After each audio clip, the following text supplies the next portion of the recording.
чувства очень возвышенные. Очень прекрасная инфраструктура во всем. И архитектура, дизайн, парки. Очень приветливые люди. Вот это очень отличает республику. Ну, впечатление я в шоке. Хотя ожидала, об этом и говорят.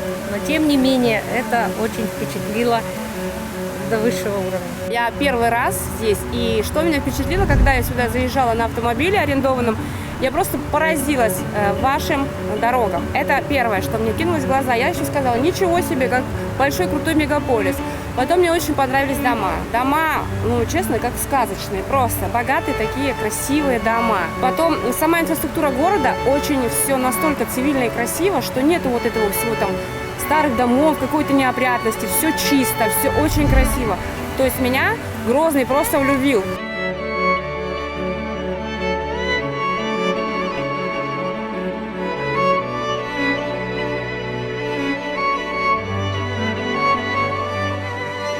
Был приятно удивлен.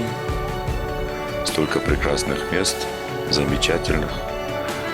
И вообще хочу сказать, почему люди бегут куда-то за границу, если настолько здесь замечательных мест? Пусть приезжают и смотрят. На протяжении многих лет я мечтала побывать именно в Чеченской Республике. Я осталась, конечно, в большом воодушевлении, в таком восторге.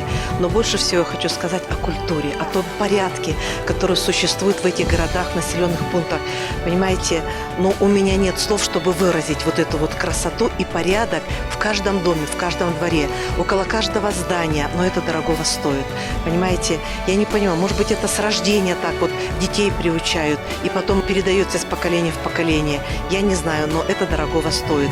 Конечно, спасибо огромное за гостеприимство, за то вот отношение к нам, к русским.